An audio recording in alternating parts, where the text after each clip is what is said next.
This is one of my favorite endings of all time. He survived monsters. He protected his son. He held on to hope when everyone else gave up. And then, in the final minutes of the film, he made a decision so brutal it became one of the most unforgettable endings in movie history. This is The Mist. And yes, if you haven't seen The Mist, pause this video, because we're about to talk about an ending so devastating it flips the entire story upside down. I'm FilmTeacher, and today we're not just reviewing a horror movie. We're breaking down a story about fear, control, desperation, and the horrifying price of being human. The Mist begins with a storm. A literal one, a figurative one, a quiet Maine town is torn apart when a thick, unnatural mist rolls in from the mountains. With it come monsters unseen at first, then grotesquely real. Insect limbs, tentacles, acid webs, it's all here. Our protagonist is David Drayton, played masterfully by Thomas Jane. He's not a superhero, he's not a soldier, he's just a dad trapped inside a grocery store with his son and a group of terrified strangers. That setup, it's classic horror. But The Mist doesn't care about jump scares. It's not here to make you scream and move on. It's here to ask a much darker question. What happens to people when they're trapped with no answers, no hope, and no leadership? The creatures are terrifying, no doubt, but they're just the backdrop. The real threat becomes what happens inside the store. You've got the rational ones, the skeptics, the deniers, and then you have Mrs. Carmody.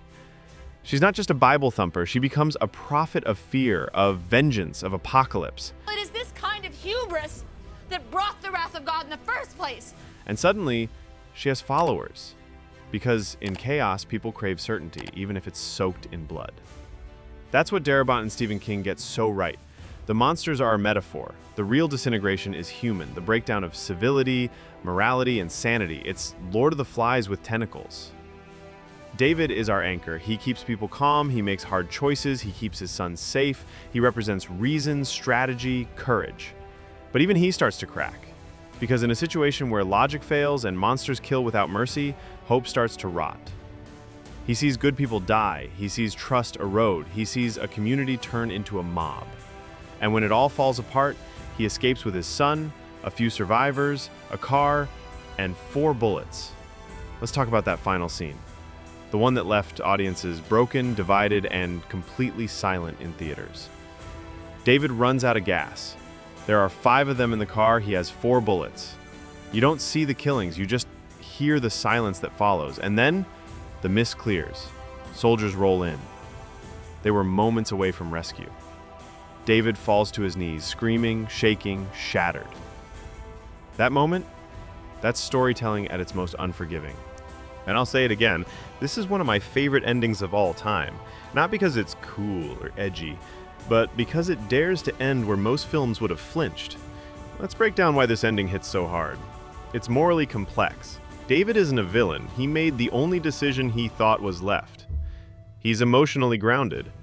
The film earns that ending. It never cheats its tone. It's cinematically restrained.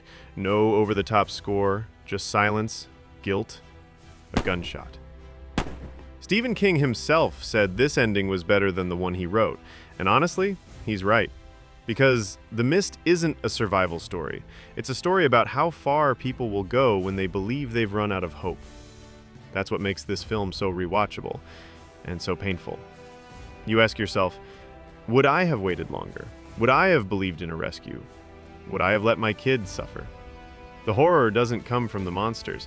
It comes from that awful realization that you might have done the same thing.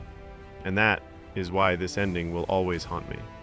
I'm FilmTeacher, and this is the kind of cinema I live for. Movies that don't just end, they echo.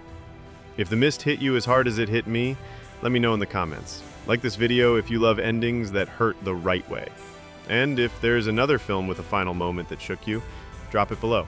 Subscribe for Logline style breakdowns that go deeper than just reviews. Until next time, stay curious, stay cinematic.